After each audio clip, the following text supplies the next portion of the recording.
Deja de buscar aparcamiento.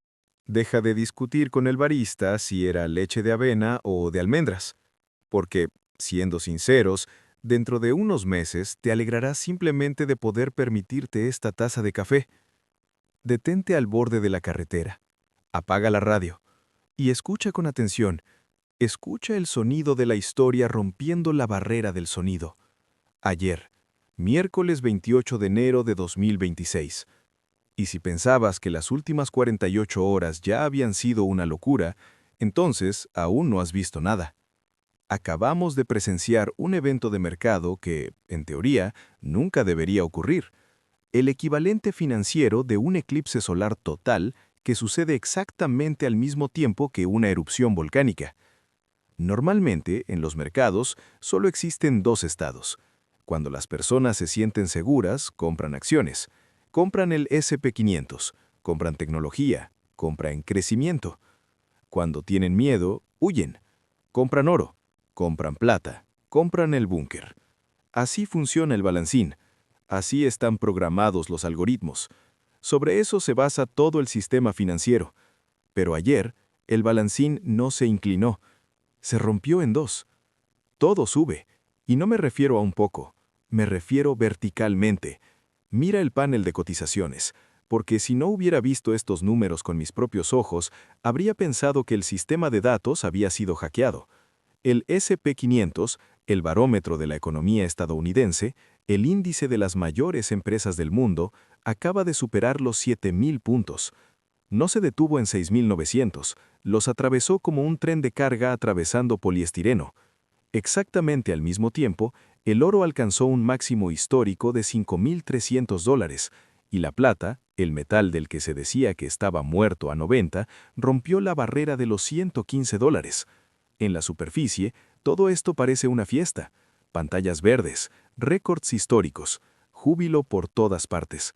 Pero no te compres un barco, no creas en este hype, porque cuando las acciones y el oro explotan al mismo tiempo, eso no es una señal de fortaleza, es la señal de que algo fundamental está muriendo en este preciso momento. Si ahora solo estás mirando de pasada, si eres de los que siguen el ticker de CNBC en el gimnasio, quizá estés pensando en este momento, ¡wow! Soy rico. Mi cartera ha subido un 20% este mes. Tal vez incluso estés pensando en darte un gusto. Un coche nuevo, un barco. No lo hagas, porque estoy aquí para decirte la verdad incómoda. Cuando las acciones y el oro vuelan a la luna al mismo tiempo, eso no significa que la economía sea fuerte. Significa que el denominador está muriendo. Tienes que entender la matemática. Lo que estamos viviendo aquí se llama un crack-up boom, un término acuñado hace más de 100 años por un economista austriaco. Describe la fase final en la muerte de una moneda, el momento en que la gente se da cuenta de que su dinero pierde valor rápidamente. ¿Y qué hacen entonces? Compran todo. No porque lo necesiten, no porque lo amen, sino porque sienten un miedo profundo y visceral de mantener efectivo.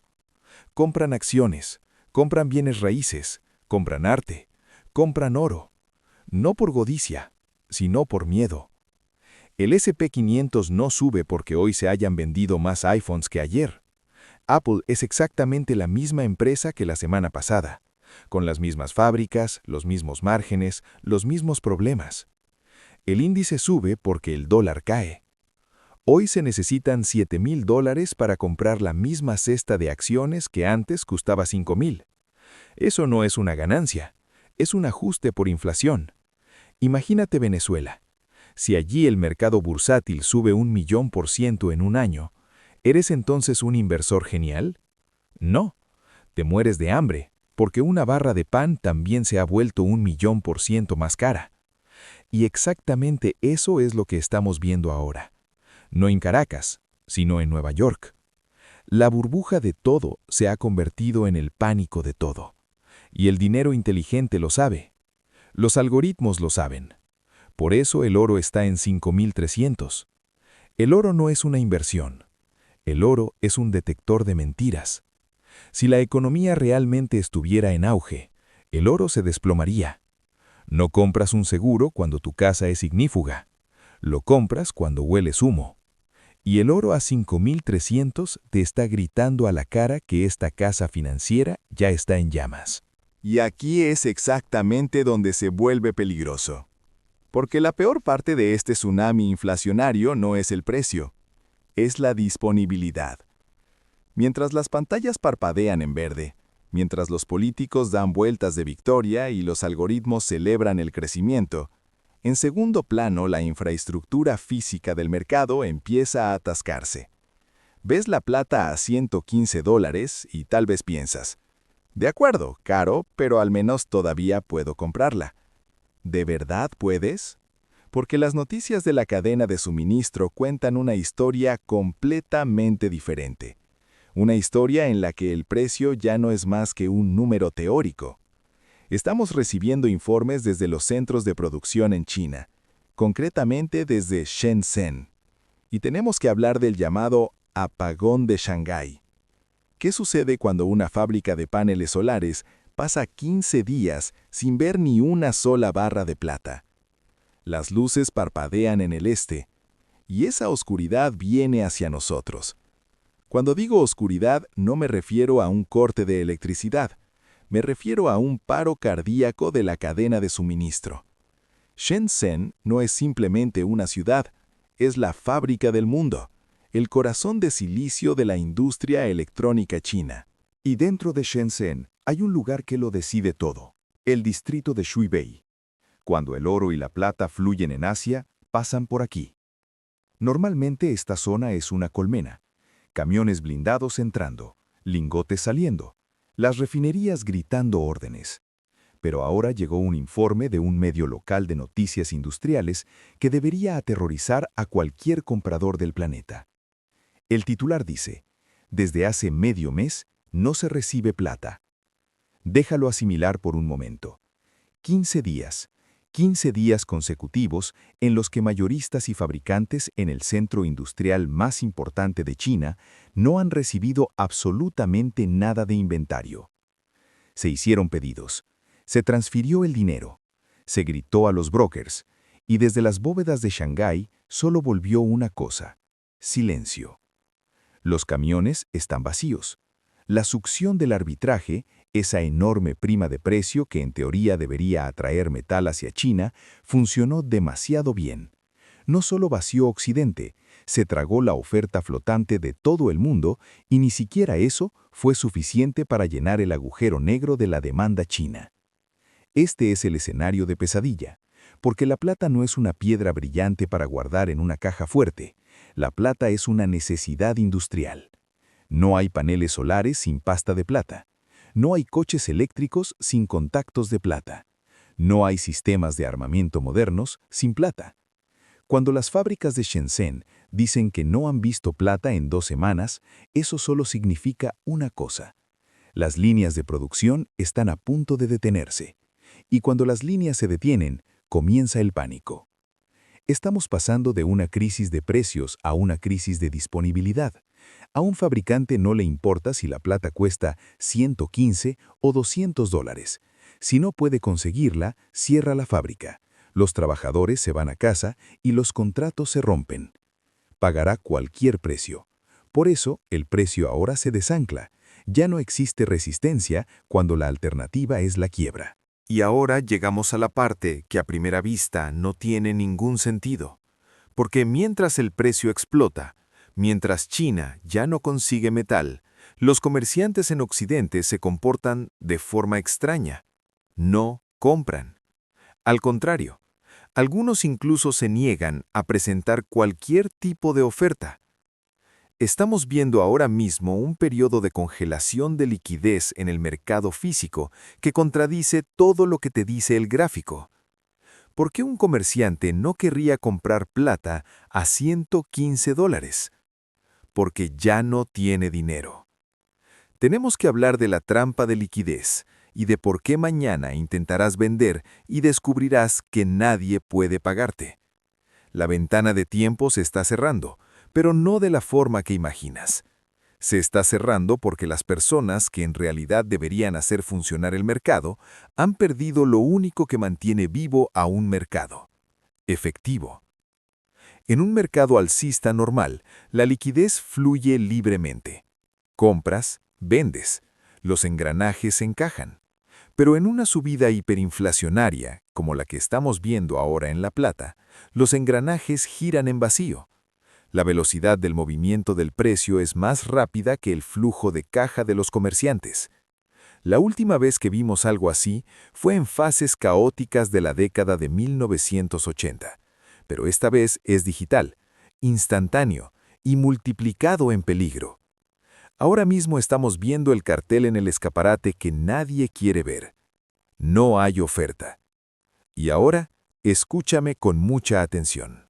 Si tienes lingotes grandes, lingotes de 1000 onzas o incluso lingotes de kilo, entonces miras el precio spot de 115 y haces cuentas. Tengo 1000 onzas. Esos son $115,000. Soy rico. Entonces coges el teléfono, llamas a tu comerciante local de metales preciosos, llamas a los grandes mayoristas en línea y dices, quiero vender.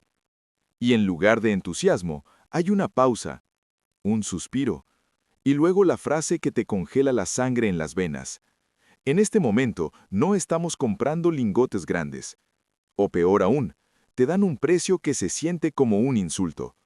El spot está en 115, pero solo puedo ofrecerte 90. Esto está ocurriendo ahora. Informes confirmados del mercado muestran que incluso grandes actores están recibiendo ofertas entre un 15 y 20% por debajo del precio de pantalla. ¿Entonces el precio es falso? ¿La plata no vale realmente 115? No, el metal es valioso. El comerciante es ilíquido. Piensa en su modelo de negocio. En las últimas semanas, cuando la plata pasó de 70 a 100, los comerciantes acumularon inventario en pánico. Vaciaron sus cuentas para apilar Eagles y Maple Leafs. Están largos en metal y cortos de efectivo. Ahora el precio salta de repente a 115. Tú llegas con un gran lote y exiges un cheque de $50,000. No lo tiene. Tiene bóvedas llenas de metal, pero su cuenta operativa está vacía. No puede monetizar su inventario lo suficientemente rápido. Y no puede cubrirse porque los márgenes han explotado. Así que hace lo único que le queda para sobrevivir. Presiona el precio. Te ofrece 90, en la esperanza de que estés lo bastante nervioso como para aceptarlo. Esto no es una valoración, es una prima de liquidez. Estás pagando por obtener efectivo. Y así nace un sistema dividido. En la pantalla, plata a 115. En la calle, el precio real en dinero, quizá 90 o 95. Al mismo tiempo, el precio de compra está en 130 o más. El diferencial explota. Así es como se ve cuando una moneda muere. Eres rico en el papel, pero estás atrapado en lo físico. En cada ciclo financiero, hay un momento que lo cambia todo. No por una ley, no por una reunión de tipos de interés, sino por conciencia. El momento en el que incluso el último entiende que algo está fundamentalmente roto. Y ese momento casi nunca llega en silencio. Llega como un meme, como un tuit, como un titular. La plata explota. Los inversores normales se hacen ricos de la noche a la mañana. Ese es el momento al que debes temer. Porque los mercados no mueren por malas noticias. Mueren cuando todos llegan a la misma conclusión. Mientras la plata solo sea comprada por preppers, goldbugs y unos pocos family offices silenciosos, todo está tranquilo. Pero cuando el taxista pregunta si todavía debería comprar plata, cuando TikTok te explica cómo vencer a la inflación con un solo clic, entonces se alcanza la fase en la que los sistemas se inclinan. No porque la plata esté equivocada, sino porque el timing se vuelve brutal. Aquí viene la verdad incómoda. El indicador contrario definitivo no es el precio. Es la euforia sin comprensión. La masa compra plata porque el gráfico sube, no porque haya entendido por qué el gráfico sube. Cree en la riqueza. Tú deberías pensar en la supervivencia. Porque exactamente en ese momento llega la intervención. No necesariamente una prohibición, no de inmediato. Primero llega la narrativa. Los especuladores están desestabilizando el mercado. Tenemos que proteger a los consumidores. Los movimientos extremos requieren medidas extremas. Los requisitos de margen suben de la noche a la mañana. Los horarios de negociación se restringen. Los plazos de entrega se alargan. Nada de eso se llama oficialmente control, pero eso es exactamente lo que es. Y entonces ocurre algo que nadie espera. El precio cae. Duro. Rápido. No porque el problema esté resuelto, sino porque el papel se liquida. Los débiles venden. Los apalancados explotan. Los medios explican. La burbuja ha estallado. Y el inversor medio respira aliviado. Por suerte salí. Pero exactamente ahí comienza la fase 2. Porque mientras el precio cae, el metal desaparece. Las entregas se posponen. Los pedidos se revisan. Los contratos se revaloran. La pantalla dice, plata a 80. La realidad dice, no disponible. Y aquí se separan definitivamente el papel y la realidad. Si vendes ahora, no vendes demasiado pronto. Vendes lo equivocado.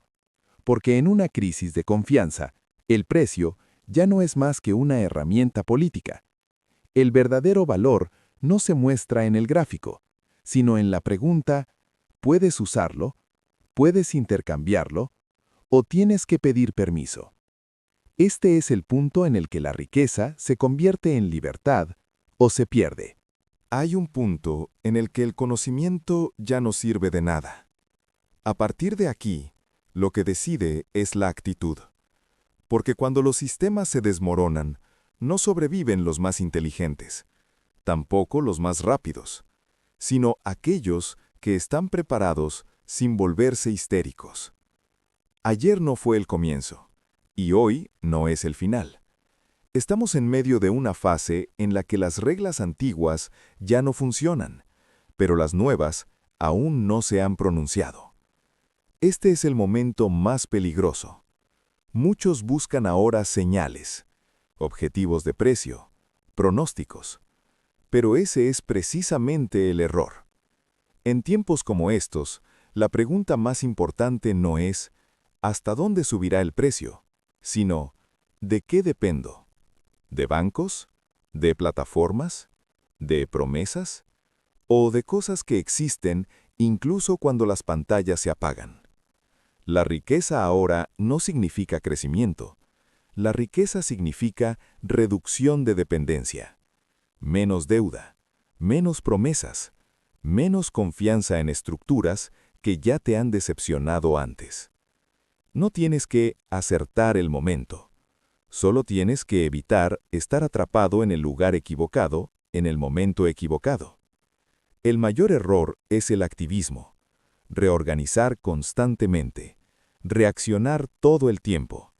Las crisis sistémicas recompensan la paciencia y castigan la codicia. Quien ahora lo apuesta todo a una sola carta, pierde flexibilidad. Quien vende todo, pierde protección. La verdad está en medio, como siempre. Conserva lo que existe fuera del sistema. Utiliza lo que todavía funciona dentro de él. Y prepárate mentalmente para que las reglas puedan cambiar de la noche a la mañana. Porque lo harán. No con un anuncio, no con una advertencia, sino con una frase que suena inofensiva. A partir de ahora, se aplica, y entonces ya es demasiado tarde para discutir. Por eso, la preparación más importante no es financiera, es psicológica. Acepta que la estabilidad era una ilusión. Acepta que la seguridad está siendo redefinida. Acepta que la responsabilidad recae sobre ti. No por el mercado, sino por ti. Porque al final no te salva ningún gráfico, ningún experto, ningún estado, sino únicamente las decisiones que tomaste antes de que los demás se dieran cuenta de que iba en serio. Casi nadie reconoce el punto de inflexión cuando ocurre. No porque sea invisible, sino porque llega demasiado silencioso, sin sirenas, sin titulares, sin pánico. Solo pequeños cambios que parecen inofensivos. Una nueva ley, una nueva norma, un nuevo temporal. Y precisamente por eso es aceptado. Ayer impensable, hoy normal, mañana obligatorio. Así es como cambian los sistemas, no a través del colapso, sino a través de la costumbre. La mayoría de las personas espera el gran estallido, el momento en el que todo se vuelve obvio. Pero ese momento casi nunca llega. En su lugar, hay una larga fase de cesión lenta. Los límites se desplazan, las expectativas bajan, la libertad se redefine. Y quien se adapta demasiado tarde ya no tiene elección.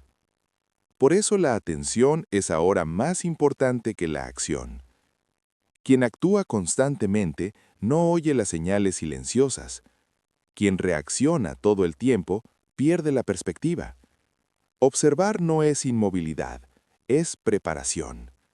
No te preguntes ¿qué hará el mercado mañana? Pregúntate ¿qué ocurre si todo continúa exactamente igual? Porque los sistemas no cambian de repente. Se inclinan porque nadie se opone a tiempo. Y aquí es donde la masa se separa de aquellos que más tarde podrán decir, lo vi venir, no por arrogancia, sino por claridad. Porque la claridad no surge de la información, surge de eliminar ilusiones. Y quien ha entendido eso, ya está un paso por delante del siguiente movimiento. La masa no es tonta, solo es reactiva. Espera confirmación, aprobación, seguridad. Y precisamente eso la hace predecible. Las personas no actúan cuando algo es barato, actúan cuando se siente seguro. Pero la seguridad siempre aparece después de que el movimiento ya ha terminado. Ayer era riesgo, hoy es certeza, mañana es decepción. Así funciona en cada ciclo. La masa entra cuando los titulares tranquilizan, cuando los expertos asienten, cuando las dudas parecen ridículas, y sale cuando el miedo vuelve a ser socialmente aceptable. No en el punto más bajo, sino poco después. Eso no es casualidad, es humano, porque las pérdidas duelen más de lo que alegran las ganancias. Por eso la masa no vende porque esté equivocada, sino porque ya no soporta el dolor. Y exactamente aquí está tu ventaja. No porque seas mejor, sino porque lo sabes. Quien entiende la psicología no necesita pronósticos perfectos. Reconoce patrones: euforia, normalización, pánico, olvido. Y entonces todo empieza de nuevo. Cuando notas que de repente todos tienen la misma opinión, es momento de tener cuidado. No actuar de inmediato, no vender de inmediato, sino preguntar, ¿por qué ahora? Porque los mercados no recompensan el conocimiento, recompensan la paciencia a contracorriente. Y precisamente por eso, casi todos los ciclos terminan igual, con un pequeño círculo de personas que permanecen tranquilas y una gran masa que dice, eso nadie podía saberlo, pero sí se podía saber, simplemente no se quería escuchar. La mayoría cree que el final llega con ruido, con caos, con pánico, con colapso. Pero eso no es cierto. El verdadero final llega en silencio. Llega en el momento en que dejas de esperar que todo vuelva a ser como antes, porque no lo será. Ayer fue el tiempo de la confianza. Hoy es el tiempo de las preguntas. Mañana es el tiempo de las decisiones. No para el mercado, para ti. El sistema no va a explotar, seguirá girando, pero ya no te sostendrá. Tendrás que mantenerte en pie por tu cuenta, y aquí es donde todo cambia. La riqueza deja de ser un número y se convierte en un estado. La capacidad de mantener la calma cuando otros se vuelven frenéticos. La capacidad de decir no cuando otros siguen. la capacidad de asumir responsabilidad sin garantía. Eso es el despertar. No miedo, no ira, sino claridad. Porque la claridad significa saber que nadie vendrá a rescatarte. Y precisamente eso es liberador. Quien ha entendido esto ya no necesita predicciones, ni promesas, ni ídolos. Solo necesita conciencia y preparación. Todo lo demás es ruido. Y si has llegado hasta aquí, no ha sido por casualidad, sino porque una parte de ti siente que algo está terminando y algo nuevo está comenzando. No de forma ruidosa, no de repente, sino ahora.